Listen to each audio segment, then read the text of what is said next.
तो student you can see question some questions on your screen, और आपको यहाँ पर दिख रहा होगा कि क्वेश्चन नंबर 13 पढ़ते हैं। देखिए क्वेश्चन नंबर 13 क्या कह रहा है, a hockey ball of mass 200 gram, a hockey ball of mass 200 gram, a hockey ball of mass 200 grams is traveling at 10 meter per second is struck by a hockey stick so that it returns along its original path with a velocity of 2 meter per second। ठीक है, 2 metre per second से वो वापस अपने path पे move कर जाती है। पूछा जा रहा है calculate the change in momentum occurred in the motion of the hockey ball by the force applied by it. चलिए तो अपन इसको देखते हैं, इसको सॉल्व करने की कोशिश करते हैं। हॉकी वाला क्वेश्चन है, अच्छा क्वेश्चन है। देखिए कुछ इस तरीके से मेरे पास हॉकी होती है,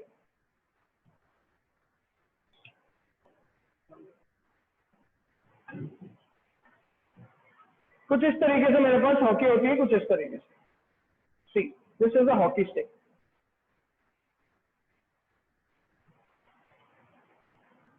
चलिए बॉल अप्रोच करती है to this hockey with speed of 10 metre per second. कितने? 10 मीटर पर सेकेंड की स्पीड से ये इसको अप्रोच करता है। And after approaching this the hockey stick strikes the ball, ball को स्ट्राइक किया जाता है। And after striking the ball moves with 5 metre per second in the opposite direction. मतलब बॉल ऐसे आई, हॉकी स्टिक से अपन ने स्ट्राइक किया, और जैसे ही हॉकी स्टिक से स्ट्राइक किया बॉल इसी डायरेक्शन में उल्टा वापस चलेगी। तो अपन को क्या करना है, चेंज इन मोमेंटम निकालना है। देखिए बच्चों ध्यान से देखेंगे चेंज इन मोमेंटम कैसे निकालते हैं। Change in momentum will be equal to final momentum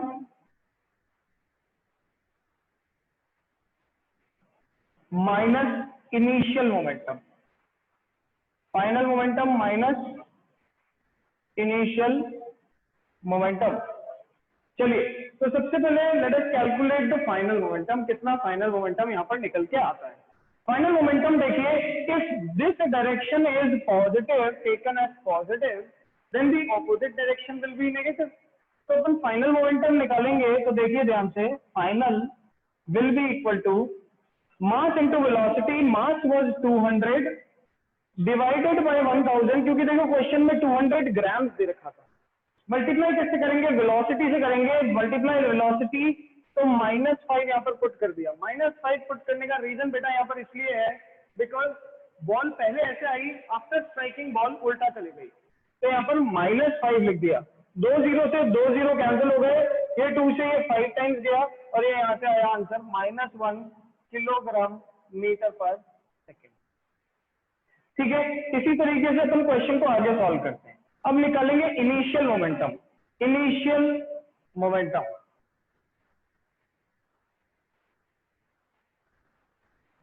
initial momentum will be equal to mass तो वही है 200 ग्राम्स डिवाइडेड बाय 1000, ये केजी में हो गया। ठीक है, मल्टीप्लाई बाय इनिशियल स्पीड कितनी है, 10 मीटर पर सेकेंड है। कितनी है, 10 मीटर पर सेकेंड। तो देखो ये मल्टीप्लाई कर दिया, 10 से पन्ने में अपन मल्टीप्लाई कर दिया, ये 3 0 से 3 0 कैंसिल। आंसर क्या आ गया, 2 किलोग्राम मीटर पर सेकेंड। क्या पूछा है, चेंज इन मोमेंटम पूछा है, तो अपन यहां निकाल सकते हैं change in momentum will be equal to final momentum minus initial momentum. Final momentum कितना है, -1 kilogram metre per second, minus initial momentum कितना निकाला, 2 kilogram metre per second. Answer will be -3 kilogram metre per second is the final answer. बच्चों देखो क्या हुआ, पहले ball आई, ball के आने के बाद ये टकराती किससे, हॉकी स्टिक से टकराती। After striking with the help of a hockey stick ball उल्टी डायरेक्शन में चली जाती है विद 5 मीटर पर सेकेंड। तो पूछा जा रहा है क्वेश्चन में चेंज इन मोमेंटम निकालो। चेंज इन मोमेंटम अपन कैसे निकालते हैं, final momentum minus initial momentum. Final momentum कैसे निकालेंगे, mass into final velocity, final momentum आ गया। इनिशियल वेलोसिटी कैसे निकालेंगे, mass into initial velocity, initial momentum आ गया। अब चेंज इन मोमेंटम कैसे निकालेंगे, final momentum minus initial momentum में पुट करके आंसर क्या आ गया, -3 kilogram metre per second. This is the final answer. तो अपन ने यहाँ पर फाइनल आंसर, ठीक है, कितने सेकंड में? 0.03 सेकंड में रुक जाती है। क्वेश्चन कहता है calculate the distance of penetration of the bullet in the block, also calculate the magnitude of force exerted by the wooden block on the bullet. तो ये पूछ रहा है कि ये तो बताइए कि कितना डिस्टेंस ये बुलेट एंटर कर जाएगी ब्लॉक के अंदर, और उसके बाद ये कैलकुलेट करके बताइए that what is the magnitude of force. तो चलिए अपन बोर्ड पे देखते हैं और सॉल्व करने की कोशिश करते हैं इसे। चलिए सी पार्ट अपन इसको देखेंगे।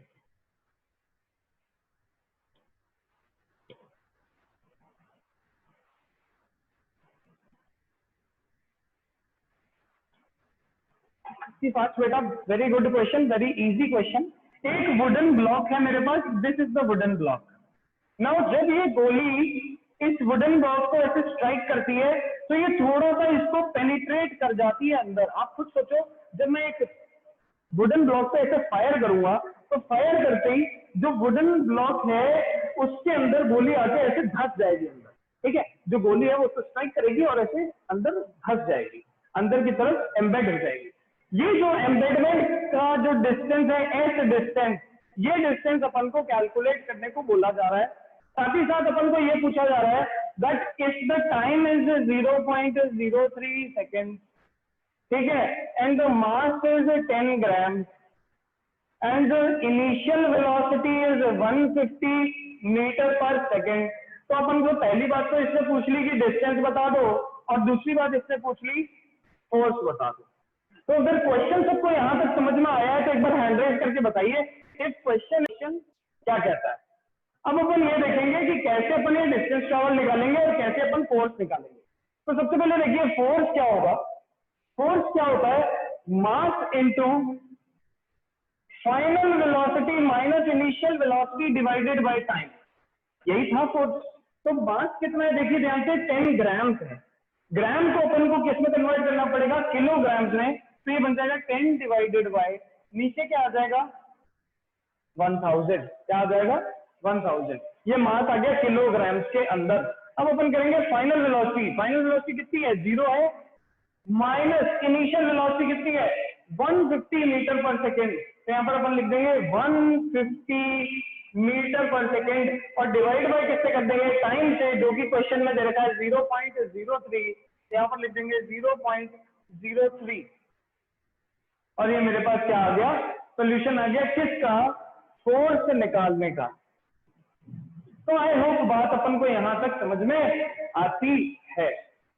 अब ध्यान से देखिए नेक्स्ट पार्ट ये क्या बोल रहा है। ये तो फोर्स निकाल लिया अपन ने, सब जानते हैं फोर्स कैसे निकालते हैं। अब नेक्स्ट पार्ट ये क्वेश्चन के अंदर बोल रहा है कि आप कैलकुलेट करके बताइए what is the distance travelled. What is the distance travelled? अब डिस्टेंस ट्रेवल्ड के लिए हमें पता होना चाहिए एक्सेलरेशन, सही बात है, क्योंकि s इक्वल टू क्या होता है? ut plus half at square. इसमें इनिशियल वेलोसिटी हमें पता है, टाइम पता है, हाफ तो कांस्टेंट है, टाइम पता है, एक्सेलरेशन नहीं पता। तो जब हमें एक्सेलरेशन नहीं पता तो पहले अपन को एक्सेलरेशन कैलकुलेट करना पड़ेगा, और एक्सेलरेशन हम कैलकुलेट कैसे करेंगे? v is equal to u plus a into T. Final velocity देखो यहाँ पर आके, इस जगह पे आके ये बुलेट क्या कर जाती है? रुक जाती है। तो फाइनल वेलोसिटी हो जाती है 0। इनिशियल वेलोसिटी कितनी थी? 150 थी, तो अपन लिख सकते हैं 150 is initial velocity minus sorry plus a into time. कितना टाइम यहाँ पर है? 0.03, और यहां से मैं निकाल सकता हूँ 150 माइनस डिवाइडेड बाय 0.03। पॉइंट हटाएंगे, ऊपर लग जाएंगे 2 0, और एक्सेलरेशन की वैल्यू यहां से आ जाएगी मेरे पास -5000 मीटर पर सेकेंड स्क्वायर। बच्चों यहां तक एक्सेलरेशन अपन ने कैसे निकाला? अगर सबको क्लियर है तो एक बार रेट डाउन करके बताइए सारे बच्चे। सबसे पहले अपन ने जो चीज गिवन थी बोली थी, फिर अपन ने फोर्स निकाला, फिर अपन को निकालना है डिस्टेंस ट्रेवल, और डिस्टेंस ट्रेवल निकालने के लिए इक्वेशन होती है s equal to ut plus half at square, ठीक है। लेकिन a हमें पता नहीं, तो हमने क्या निकाल लिया? पहले एक्सेलरेशन निकाल लिया, v equal to u plus at से। चलिए, तो अपन ने एक्सेलरेशन निकाल लिया। अब अपन इसी एक्सेलरेशन को पुट कर देंगे इस इक्वेशन में और डिस्टेंस ट्रेवल निकाल लेंगे। देखिए s equal to initial velocity कितनी है? 150, तो ये बन जाएगा 150 इंटू टाइम, टाइम कितना 0.03, तो 0.03। क्लियर? ठीक है। इसके बाद अपन क्या करेंगे, इसके बाद करेंगे प्लस हाफ एक्सेलरेशन निकाला -5000, और इसके बाद 0.03 का क्या कर देंगे स्क्वायर। इसको जब अपन सॉल्व करेंगे तो मेरे को क्या मिल जाएगा, डिस्टेंस ट्रेवल्ड बाय बुलेट मिल जाएगा inside the block, inside the block. तो सबसे पहले अपन ने इस क्वेश्चन के अंदर क्या किया, सबसे पहले अपन ने इस क्वेश्चन के अंदर गिवन क्वांटिटीज को लिखा, फिर उसके बाद अपन ने फोर्स कैलकुलेट किया, देन अपन ने एक्सेलरेशन कैलकुलेट किया, और फिर अपन ने h equal to UT plus half AT square वाला फॉर्मूला लगा के डिस्टेंस ट्रेवल्ड कैलकुलेट किया। If there is any problem in this question then please raise your hand fast. If there is any problem in this question, और यहाँ पर कौन सा formula लगेगा, m1 u1 plus m2 u2 is equal to m1 v1 plus m2 v2। ये formula हम यहाँ पर अप्लाई कर देंगे। चलिए m1 भी देखते हैं। m1 कितना है 1 kg, कितने से चल रहा था 10 से चल रहा था। m2 कितना है 5 kg, कितने से चल रहा है 0 से चल रहा है। ये क्या आ गया मेरे पास, ये आ गया इनिशियल मोमेंटम। क्या आ गया, इनिशियल मोमेंटम बराबर किसके होगा, m1 कितना है 1 kg। साथ ही साथ अब ध्यान से देखो, यहीं से समझने वाली बात है, जब ये दोनों के दोनों मासेस m1 मास और m2 मास एक साथ चलने लगे तो दोनों की स्पीड क्या हो गई, वेलोसिटी, फाइनल वेलोसिटी क्या हो गई, सेम हो गई है। तो मैं यहाँ लिख सकते हैं m1 plus m2 into v लिख सकते हैं। यही चीज यहाँ पर समझने वाली थी। क्यों, क्योंकि दोनों के दोनों टुगेदर स्टिक कर गए और एक साथ मूव करने लगे। That is why we are saying that इन दोनों को अब यहाँ पर मासेस को क्या करने ऐड, और इन दोनों की यहाँ पर स्पीड भी क्या हो गई सेम। तो अपन ने m1 प्लस m2 को तो कॉमन ले लिया, देखिए v कॉमन ले लिया और m1 प्लस m2 का आ गया ब्रैकेट में आ गया। नाउ पुट करेंगे वैल्यू इसको 1 इंटू 10 प्लस 5 इंटू 0 पे ये ऐसा कैसे रह जाएगा, 0 हो जाएगा, is equal to 6 kg multiply by v। ठीक है, तो वेलोसिटी की वैल्यू यहाँ से क्या आ जाएगी, 6 times v is equal to 10 आ जाएगा। v की वैल्यू बन जाएगी 10/6 और we can say that 5/3। Put करिए वैल्यू, आंसर निकाल लीजिए कैलकुलेट करके मीटर पर सेकंड में। तो इस क्वेश्चन में अपन ने क्या देखा, पहले ये दोनों ऑब्जेक्ट अलग अलग थे, ये दोनों टकराए, टकराने के बाद दोनों साथ चलने लगे। पहले अलग अलग थे, ये रेस्ट पे था, ये चल रहा, टकराए, टकराने के बाद दोनों साथ चलने लगे। तो एक रेस्ट पे था, एक चल रहा, फिर बाद में ये दोनों साथ चलने लगे। तो m1 plus m2 into v कर दिया, वैल्यूज को पुट किया, आंसर निकाल ली वेलोसिटी। अगर क्वेश्चन यहाँ तक समझ में आता है तो रेज हैंड करके बताइए fast everyone. If the question is clear up to this point then please raise hand, each and every student. चलिए वेरी गुड, बहुत बढ़िया, क्वेश्चन अपन को यहाँ तक समझ में आ गया है। अब अपन क्या देखते हैं, नेक्स्ट क्वेश्चन देखते हैं। नाउ नेक्स्ट क्वेश्चन से an object of mass 100 kg, an object of mass 100 kg is uniformly accelerated from velocity 5 meter per second to 8 meter per second। भैया एक ऑब्जेक्ट था जिसका 100 किलो मास था, उसको हमने एक्सेलरेट करा दिया 5 से 8 तक 6 सेकंड के अंदर। पूछ रहा है फाइनल मोमेंटम बता दो, इनिशियल मोमेंटम बता दो और फोर्स बता दो। बेटा ये तो बहुत ही आसान क्वेश्चन है, मैं चाहता हूँ आप लोग बताएं फटाफट इसको सॉल्व करके। I am giving you time of 1 minute, please solve this question. I will ask, this is a very easy question, this is asking about initial momentum. Initial momentum निकालने के लिए बेटा क्या करेंगे, मास इनटू इनिशियल वेलोसिटी, और final momentum निकालने के लिए अपन क्या करेंगे, मास इनटू फाइनल वेलोसिटी। ठीक है, और फोर्स निकालने के लिए क्या करते हैं अपन, mass into final velocity minus initial velocity divided by time. चलिए बेटा फटाफट कैलकुलेट करके बताइए, कैलकुलेट करो, सारी चीजें आपको पता है। इनिशियल वेलोसिटी है 5 metre per second, final velocity है 8 मीटर पर सेकेंड। टाइम इसने कितना लिया, इसने 6 सेकंड का टाइम लिया। फटाफट बता दो बेटा, बहुत ही आसान है। इनिशियल मोमेंटम निकालेंगे तो मास इनटू इनिशियल वेलोसिटी कर देंगे, फाइनल मोमेंटम निकालेंगे तो मास इनटू फाइनल वेलोसिटी कर देंगे, फोर्स जब निकालेंगे तो final final momentum minus initial momentum divided by time हो गई। फटाफट बेटा फटाफट कैलकुलेट करो, आंसर बताओ।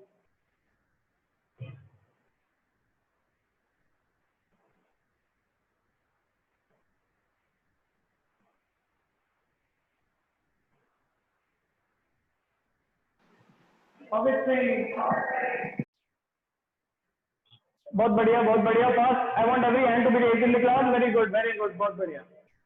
चलिए now let us move to the next question. अगले क्वेश्चन पे चलते हैं और देखते हैं क्या हो रहा है। चलिए क्या कहता है नेक्स्ट क्वेश्चन। नेक्स्ट क्वेश्चन कह रहा है क्वेश्चन नंबर 17। देखिए बच्चों क्वेश्चन नंबर 17 को पढ़ेंगे पहले और फिर इसी को यहीं पे सॉल्व करने की कोशिश करेंगे।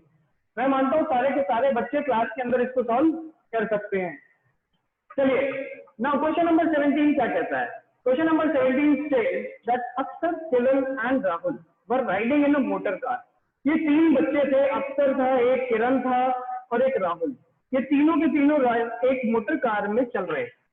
चलते चलते एकदम से क्या हुआ, that was moving with a high velocity. तो देखिए जो मोटर कार थी ये बहुत हाई वेलोसिटी से चल रही थी ऑन एन एक्सप्रेस।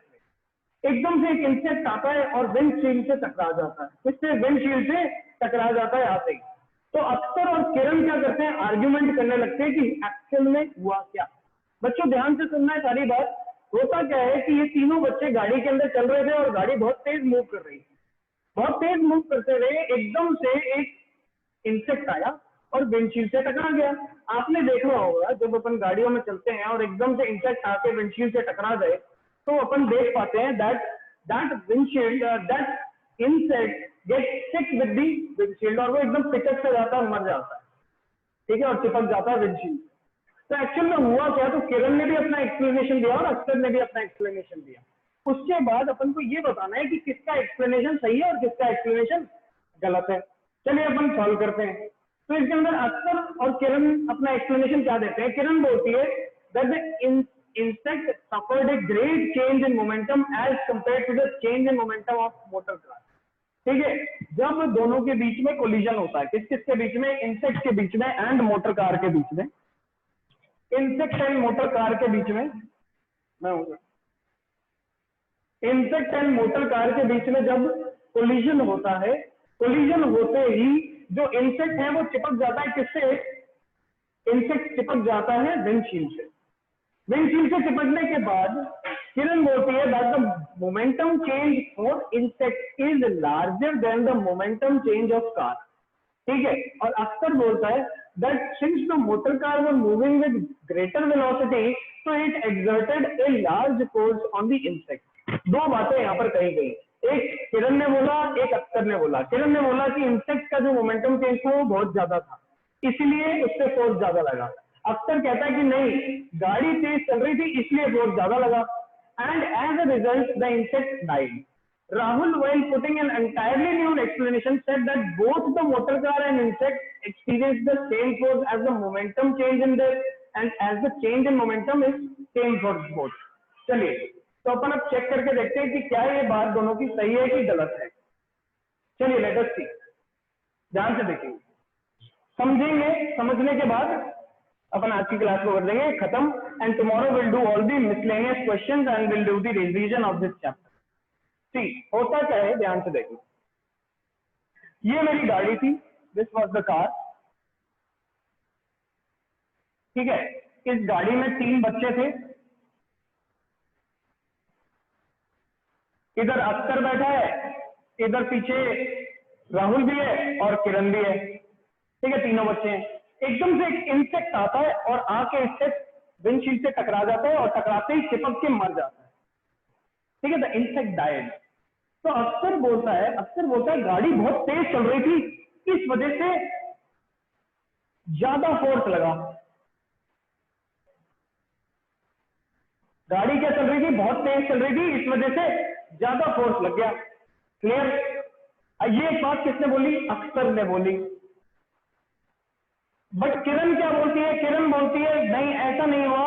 किरण बोलती है कि जो मोमेंटम चेंज था किसके लिए, momentum change for insect is greater. अब एक बच्चों समझने वाली बात, फोर्स का फॉर्मूला देखते हैं। फोर्स का फॉर्मूला होता है final momentum minus initial momentum divided by time. यही होता है फोर्स का फॉर्मूला, होता है final momentum minus initial momentum divided by time. इस तरीके से अपन फोर्स का फॉर्मूला कैलकुलेट करते हैं। बच्चों समझने वाली बात, फोर्स किस पे डिपेंड करता है? चेंज इन मोमेंटम पे। किस पे डिपेंड करता है? चेंज इन मोमेंटम पे। फोर्स वेलोसिटी पे थोड़ी ना करता है, किस पे करता है? मोमेंटम पे करता है, और मोमेंटम के भी चेंज पे करता है। तो याद रखने की बात क्या है? That the change in momentum provides force. Newton का दूसरा लॉ भी यही कहता है, rate of change of momentum is directly proportional to force applied. इसीलिए यहाँ पर क्या बोला गया कि जिस स्टेटमेंट के अनुसार चेंज ऑफ मोमेंटम की बात की गई है, वो वाला स्टेटमेंट क्या हो गया? सही। तो इसीलिए केवल ने जो बोला वो बिल्कुल ही परफेक्टली सही बोला। अक्सर ने बोला था वेलोसिटी ज्यादा थी इसलिए फोर्स ज्यादा लगा, वो बात गलत है, क्योंकि वेलोसिटी पे फोर्स नहीं डिपेंड करता। किस पे डिपेंड करता है? मोमेंटम पे डिपेंड करता है, और मोमेंटम के भी चेंज पे डिपेंड करता है। बच्चों अगर यहां तक बात अपन को समझ में आई तो एक बार हैंड रेज करके बताएंगे सारे बच्चे। Fast students, fast fast fast, everyone everyone everyone everyone. बहुत बढ़िया बहुत बढ़िया बहुत बढ़िया। चलिए, तो अभी अपन ने क्या देखा? ये वाला क्वेश्चन भी सॉल्व कर लिया है। Now will move on to the next question. अगले क्वेश्चन पे चलते हैं।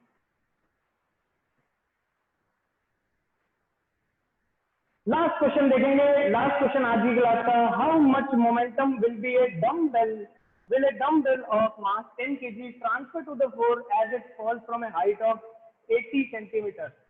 ठीक है, ध्यान से देखिए। क्वेश्चन कह रहा है कि अगर कोई डंबल 80 सेंटीमीटर की हाइट से नीचे गिर जाए, कितनी सेंटीमीटर की हाइट से? 80 सेंटीमीटर की हाइट से, तो कितना मोमेंटम वो ट्रांसफर करेगा? कहां पर? ग्राउंड पे। चलिए इसको सॉल्व करते हैं। Let us solve this question. आप इसको सीखेंगे, इसको घर पे सॉल्व करने की कोशिश करेंगे, और फिर tomorrow in the class will discuss this question. मैं पूछूंगा आप लोगों से कि आप लोग क्या इसको घर पे सॉल्व करके आए हो कि नहीं आए। चलिए, तो क्वेश्चन नंबर 18, क्वेश्चन नंबर 18 कह रहा है ये ना मेरे पास एक डंबल, डंबल ऐसे होता है जैसे आम की ऐसी अपन एक्सरसाइज करते हैं, ये रहा डंबल। ठीक है, डंबल जैसे ही 80 सेंटीमीटर की हाइट से 80 सेंटीमीटर की हाइट से गिरता है, तो इसके अंदर कितना मोमेंटम ट्रांसफर होगा? ये निकालने के लिए बेटा आपको सबसे पहले फाइनल वेलोसिटी निकालना पड़ेगा। इनिशियल वेलोसिटी यहाँ पर कितना है? 0। फाइनल वेलोसिटी हमें नहीं पता। एक्सेलरेशन की वैल्यू कितनी लेने को बोला क्वेश्चन में? 10 मीटर पर सेकेंड स्क्वायर। सही बात है, ठीक है। तो फाइनल वेलोसिटी कैसे निकालेंगे? v square minus u square is equal to 2a। ठीक है, v square is equal to 2 into a की वैल्यू कितनी? 10, h की वैल्यू कितनी? 0.8। सही बात है कि नहीं है? v स्क्वायर की वैल्यू यहाँ से आ जाती है 16, और v की वैल्यू आ जाती है 4 metre per second final velocity. अब जब फाइनल वेलोसिटी निकल गया तो अपन मोमेंटम भी निकाल सकते हो, और मेरे पास आंसर आ जाएगा। This was the way to solve this question, 18 number question. आपको क्या करना है? आपको इस 18 नंबर क्वेश्चन को घर पे सॉल्व करने की कोशिश करनी है। ये आज का आपका होमवर्क रहेगा। Only one question which is question number 18। Tomorrow when we will again come to the class, मैं आपसे सबसे पहले आते ही क्वेश्चन नंबर 18 पूछूंगा कि कितने बच्चे क्लास में सॉल्व करके लाए। ठीक है, you have to raise your hand. आप अपने हैंड रेज करेंगे, उसके बाद अपन इसको आंसर देंगे। चलिए, आज की क्लास में बस अपन इतना ही।